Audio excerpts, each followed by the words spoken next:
program in Kakamega that will employ 10,000 young people. We have a program in Kwale. That is the program I'm looking for. And that is why, Abdi, I am telling you, and I want to persuade my fellow countrymen and women, please, let us invest our resources in projects and programs that will create 3, 4, 5 million jobs for the people walking in our streets, our own children, our own blood and flesh walking the streets. Don't walk away from them. Don't say, I have a job.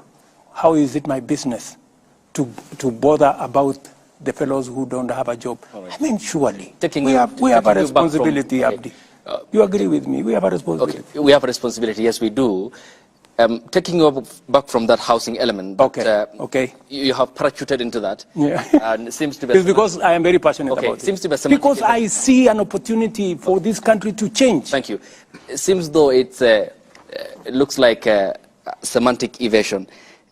Final question on this. Yes. Because it's still on appointments. You said the expectation from those who supported you during the campaigns, and you have to place them somewhere in your government. Good example. Hypothetically, we are seated here. Ayub was your supporter, say, for example, during the campaign. Pardon? Ayub was supporter. I supported you, your campaigns, by financing, but I have no qualifications. Eric Latif didn't support you, but is a Kenyan like me who expects to serve his country. He has the qualifications. He has the merit, for example, let's say. Between me and Eric in your government, who will you pick? I will pick Eric. But that is not the case in many aspects. That is the case. It isn't. That is the case. You have made political appointees. That is the case. Awarding competency. And I appointed General OGOLA. General OGOLA is among the people who went to Bomas to try and overturn my victory. Do you know that? But because when I looked at his CV, he was the best person to be general.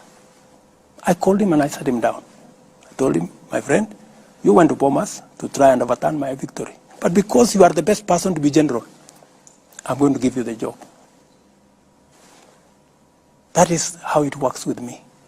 That's why I told you, if a person has the qualification, if he is the best for the job, I will give him the job. But that is the military. There's a code of conduct for the military and how politics works in Kenya, Mr. President. Let me tell you, my friend, I had the opportunity. I could have appointed anybody. I had, I think, 10 choices. I didn't have to. You know, there are people who say, oh, you know, William Ruto appointed OGOLA because he was the deputy CDF. That's not the case. I made the decision consciously. And I made the decision against the advice of many people. Many people told me, you should not give this, you should not reward this kind of behavior. Okay. But, you know, I also must be sensitive. What exercised my mind? This gentleman has a good track record. And in fact, when I spoke to him, and it's not something that I should be talking about, but because you have asked a good question. What exercised my mind is, this gentleman, yes, he may have made a mistake. Maybe because the commander-in-chief that time told him what to do. Maybe he... And when I talked to him, he told me, I have no defense. He told me, I have no defense. You do with me whatever you want. I cannot defend. It was wrong. What I did was wrong. Yeah? I am also conscious. My good friend Ayub. I'm also conscious that since independence, there is nobody from Nyanza who has ever been CDF.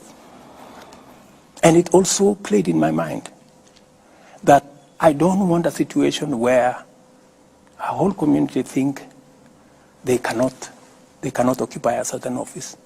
So many things that are part of my system overweighed the mistake he had done. Okay. You know? So I want to tell you that I make very sensitive appointments. I make very deliberate appointments. Many of the appointments, of course, that do not have to directly require my signature, many of these